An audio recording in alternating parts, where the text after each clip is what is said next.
The first voice you hear every morning shouldn't be the world's. It should be your own. Because the words you speak to yourself before the world speaks to you become your reality. Every morning you wake up with a choice to be passive in your own story or to speak life into your soul. Before the chaos of the day begins, before the doubts creep in, before anyone else has a chance to define you, you must define yourself.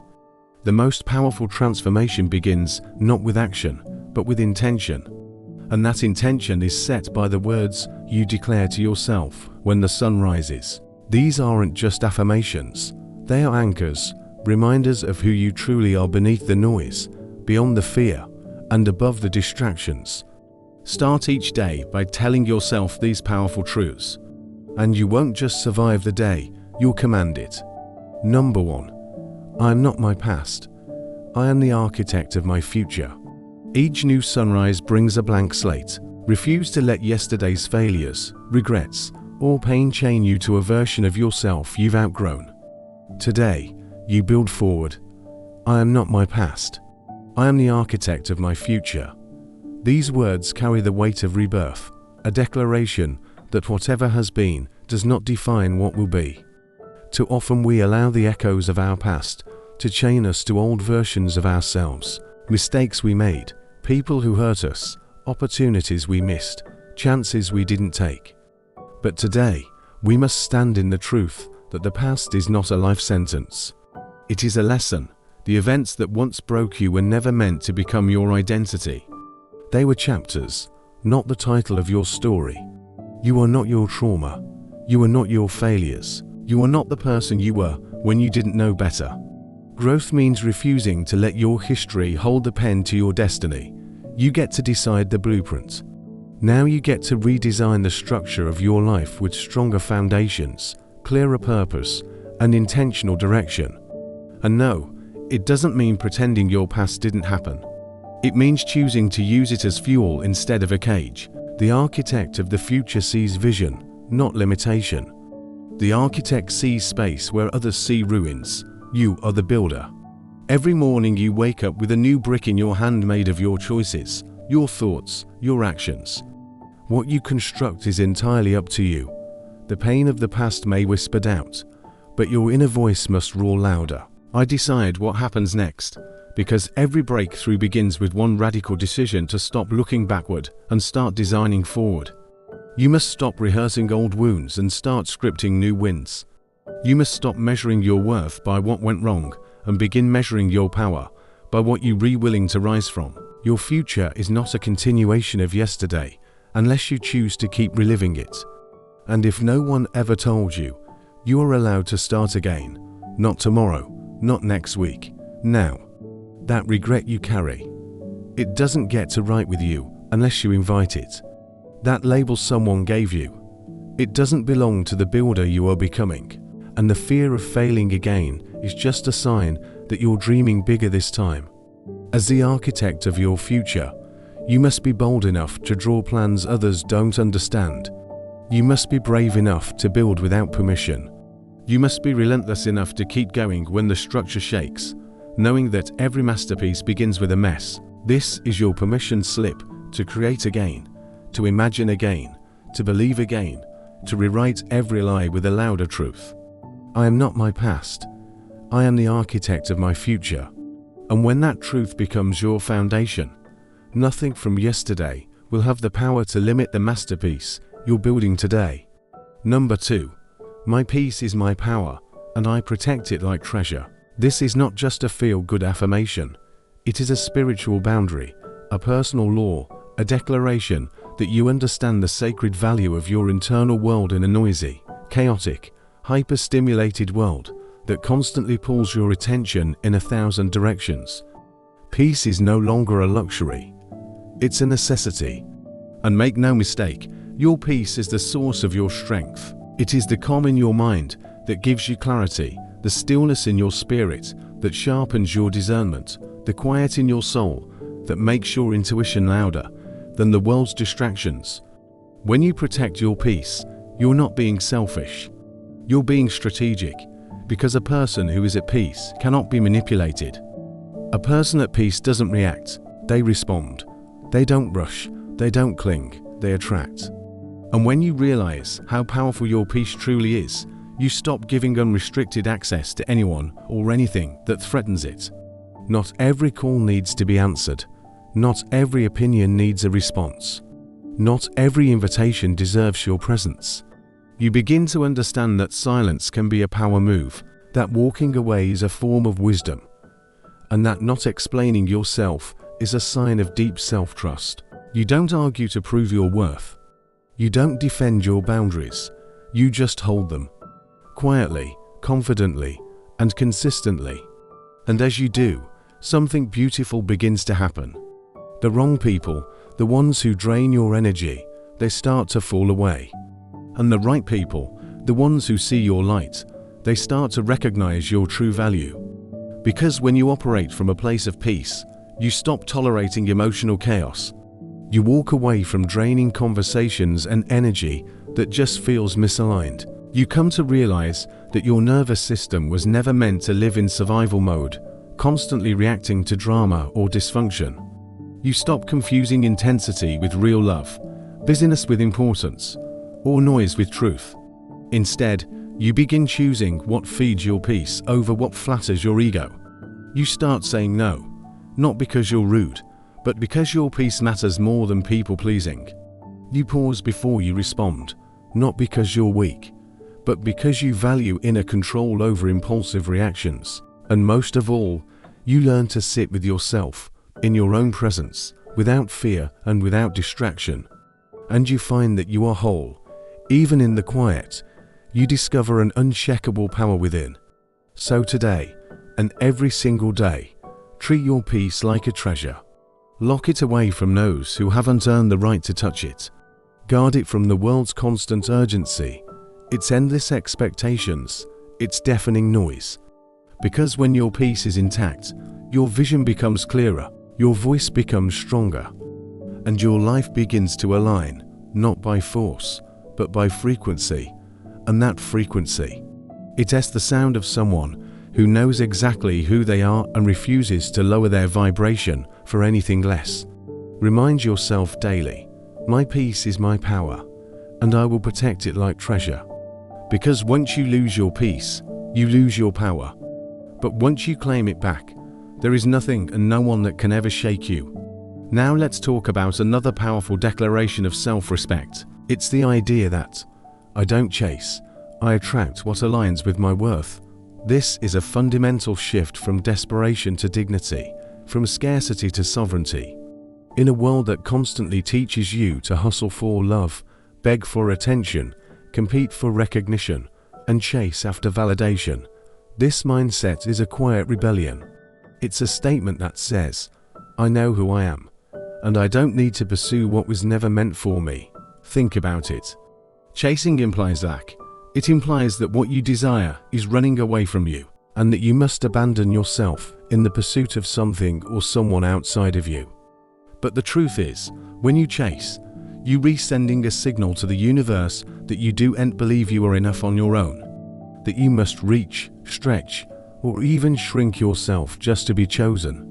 But attraction, real, magnetic, soul-aligned attraction, doesn't come from effort.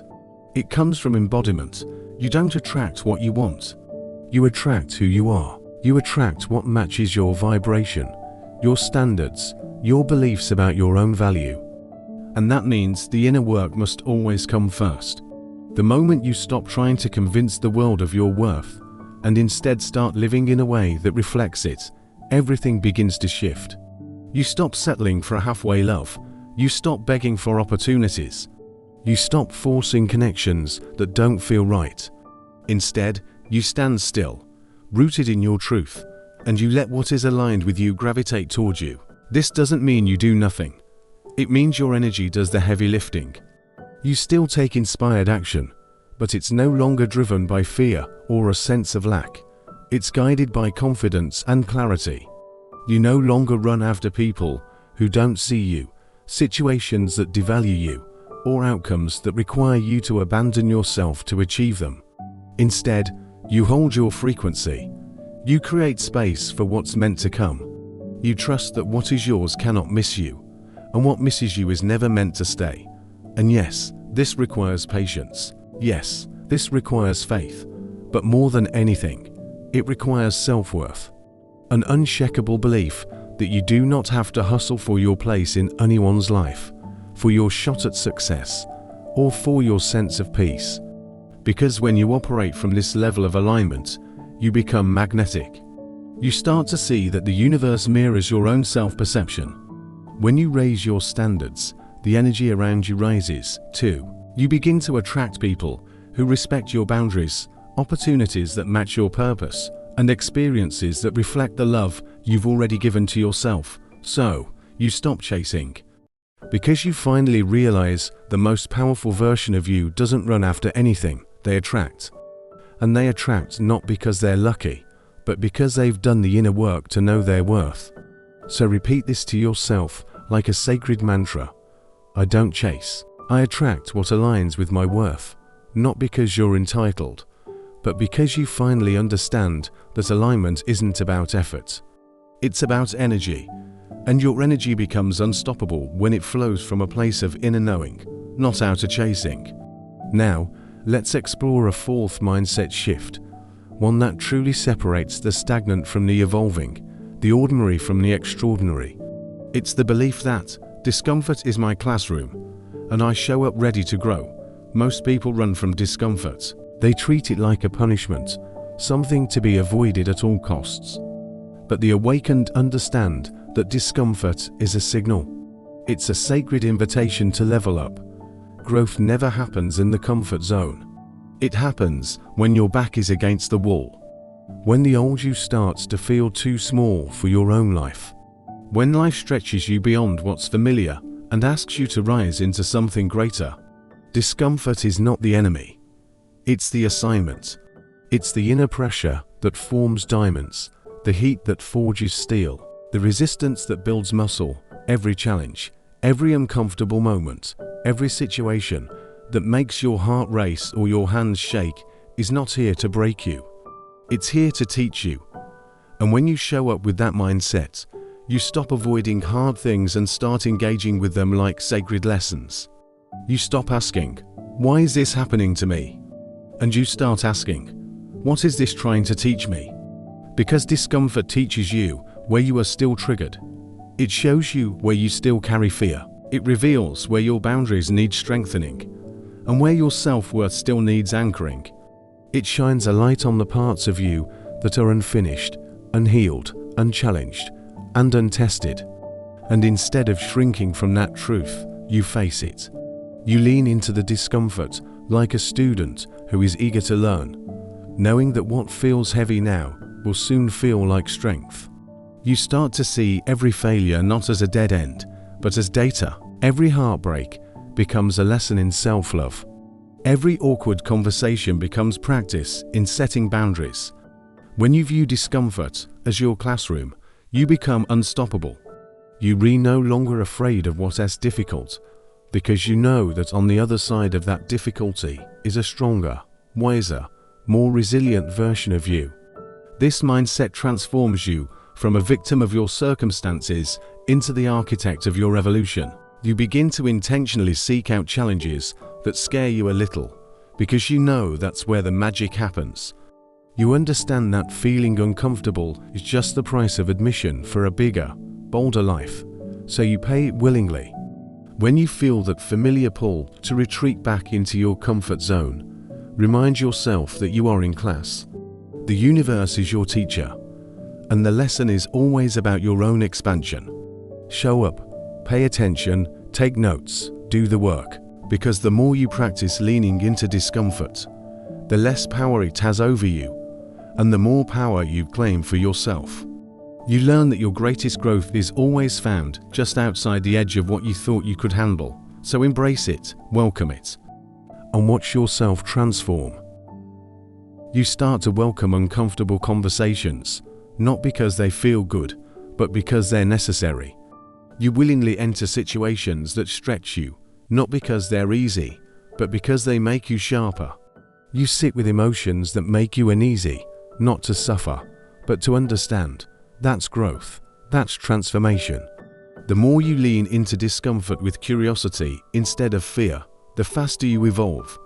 And that's the secret most people miss. Growth is not glamorous. It's messy. It's lonely. It's awkward, but it's sacred.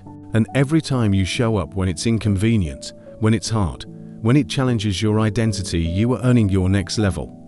You are becoming the version of yourself that your future needs. So instead of praying for an easier path, pray for the strength to walk the one that grows you. Instead of wishing for comfort, ask for clarity, ask for courage, ask for the lesson. Because once you understand that discomfort is not punishment, but preparation, you stop resisting it and start rising through it. And the more you grow, the less intimidated you become by life's tests, because you know they are shaping you into someone who no longer fears challenges, but welcomes them. Someone who doesn't just survive storms, but learns how to dance in the rain. So say it loud, say it often, and say it like a vow. Discomfort is my classroom, and I show up ready to grow. Because the soul that embraces discomfort becomes unstoppable, and the life that follows becomes unrecognizable. Number 5. I forgive myself for yesterday and choose grace today is a powerful act of self-liberation.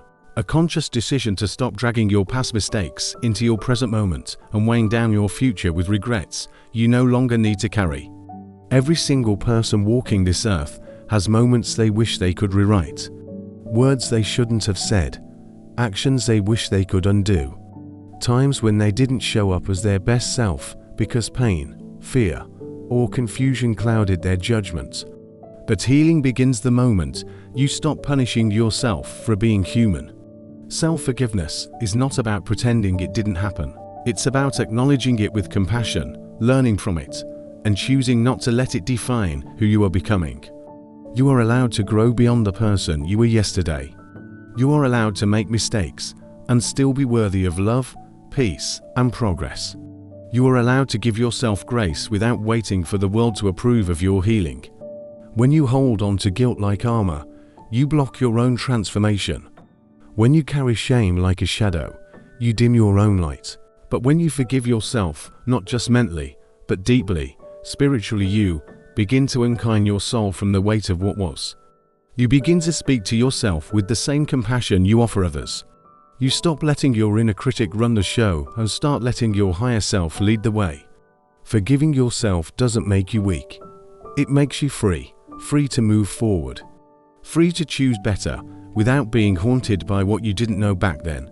Every day is a new canvas, but you can't paint something beautiful if yesterday's mess is still smudged all over it. Grace is the reset button that says, I honor who I was, but I'm choosing to become someone better today. It means meeting yourself in the mirror with gentleness, not judgment. It means saying, yes, I stumbled, but today I rise. It means replacing self-punishment with self-compassion and letting that be your foundation for real change. Because no lasting transformation grows out of shame, it grows from love. The moment you begin to love yourself through your flaws is the moment you unlock the strength to evolve.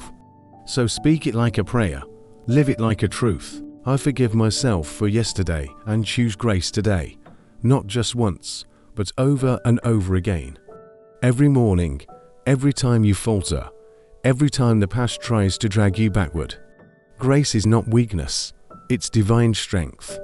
And when you choose it daily, you give yourself permission to grow, to heal, and to become someone your younger self would be proud of. Let today be that choice. Let grace be the gift you stop withholding from yourself. Because your past may have shaped you, but it does not have to sentence you. And the future belongs to the version of you who finally learns to let go. Number 6. I am the standard, not someone's option or backup plan, is a bold affirmation of self-worth. A reminder that you were never meant to be tolerated, half-loved, or kept on hold until someone else made up their mind. You were meant to be chosen fully, valued deeply, and treated as the prize, not the placeholder. The moment you internalize this truth, you stop negotiating with people who can't see your value. Stop chasing those who only reach out when it's convenient. and stop shrinking yourself to fit into roles that were never meant for someone of your magnitude. Being the standard means you don't wait for someone to finally realize your worth. You walk in it, live in it, and refuse to settle for anything less. It means you hold your head high even when others overlook you, because you know being overlooked isn't rejection, it's redirection. It means you stop interpreting someone else's indecision as a reflection of your value and start seeing it as a reflection of their inability to meet you where you are. The standard doesn't beg, doesn't prove, and doesn't perform. It stands tall, rooted in dignity, self-respect, and unwavering clarity about what it deserves. When you become the standard, you raise the bar, not just in your relationships, but in how you speak to yourself, how you treat your body, how you allow others to access your energy. You stop letting people breadcrumb you with inconsistent affection, vague promises, or delayed commitment, and instead, you align only with those who meet you with intentionality, effort, and truth. Being the standard means you are no longer emotionally available to people who can't meet you at the level you've worked hard to rise to. It means you don't wait in emotional limbo hoping someone chooses you someday. You choose yourself today fully, without apology. And yes, that may mean being alone for a while. It may mean letting go of the almosts, the maybes, the if onlys, but that space you create becomes sacred ground where your real worth begins to bloom. Because once you stop seeing yourself as a backup plan, the universe stops sending you people who treat you like one. You start attracting those who match your frequency, your standards, your self-love. You start living in such a way that even your presence feels like a privilege, not because of ego, but because of earned confidence. You have survived too much, grown too far, and healed too deeply to go back to accepting crumbs when you were made for the feast. So declare it now and declare it loudly. I am the standard, not someone's option or backup plan. Not just in love, but in friendships, in how the world meets you. Because when you carry yourself like the standard, the world eventually rises to meet your level or gets left behind. And that's how you honor the divine within you. Not by settling, but by standing firm in your knowing that you are enough exactly as you are. And you deserve nothing less than full presence, full commitment, and full recognition. Number 7, my focus is my freedom. I don't waste energy on what I can't control. It's not just a mindset. It's a strategy for inner peace, a shift from survival mode to empowered living, a declaration that you are no longer available for emotional chaos, mental clutter, or the draining illusion that you must fix, chase, or manage everything and everyone. So much of our stress comes from trying to steer ships that aren't ours to captain. We worrying about what others think, obsess over outcomes we can't guarantee, and replay conversations we can no longer change. Think about it. Your focus is a spotlight, and your energy is the fuel that keeps it lit. Wherever you point that spotlight, your life's resources, your time, your emotion, your creativity will follow. When you constantly shine it on things outside your influence, you're essentially pouring your precious fuel into a black hole. It's exhausting, and it leaves you with nothing left for the things you actually can change: your attitude, your responses, your actions, and your personal growth. Reclaiming your focus is an act of power. It's drawing a line in the sand and saying, "My energy is sacred, and it belongs here, with me." It means you let go of trying to control how people perceive you. You can be the kindest, most brilliant person in the room, and someone will still find a reason to misunderstand you. That's their story, not yours. You stop arguing with reality, wishing things were different. Instead, you meet life as it is and ask, what is my next best move from here? You learn to observe drama without participating in it, to hear gossip without absorbing it, and to witness chaos without becoming it. This isn't about apathy. It's about strategic investment. It's understanding that the only person you can truly transform is yourself. When you stop wasting energy on the uncontrollable, you suddenly have an abundance of it for what truly matters. You have more clarity for your goals, more patience for your loved ones, and more peace for your own soul. Your inner world becomes a sanctuary instead of a battlefield. Freedom isn't just about breaking external chains. It's about severing the internal ones. It's the freedom from the mental prison of what-ifs and should-have-beens. It's the freedom to pour your whole self into your art, your work, your healing, your joy. Your focus determines your reality, so place it wisely. Place it on your own growth, your own peace, and your own path. Because what you focus on expands. Let it be your freedom. So many people live their lives completely exhausted. And it's not because they're doing too much, but because they're focused on all the wrong things. They obsess over how other people see them. They worry about outcomes they have absolutely no influence over. They get into arguments about opinions that just don't matter. And they try to force situations that are completely out of alignment with who they are. But here's the secret: real power, true peace, begins the moment you reclaim your focus. Think about it. Your energy is your most valuable currency. Whatever you give your attention to is what grows in your life. So why would you pour that precious energy into things that do nothing but rob you of your peace? When you consciously shift your focus to what you can actually control, things like your mindset, your personal boundaries, your responses to situations, and your effort, you start to step into alignment. You stop being a prisoner of your circumstances, and you start becoming the master of your own space, the architect of your own reality. Now, this doesn't mean you become passive or indifferent to the world around you. It's the opposite. It means you become wise enough to know the difference between genuine concern and a desperate need for control. You learn to distinguish between compassion and codependency, between having a purpose and chasing an impossible standard of perfectionism. With this shift, you stop chasing closure from people who will never give it. You stop expecting apologies from those who are incapable of growth or self-reflection. And you stop needing approval from people who seem committed to misunderstanding you, no matter what you do.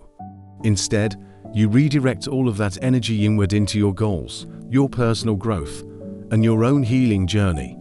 You start to protect your focus like it's sacred, because it is. Your focus literally determines the quality of your life. Think about it. When your focus is scattered everywhere, your peace is shattered into a million pieces. But when your focus is clear and sharp, your path forward becomes unstoppable. You no longer react to every single trigger that comes your way.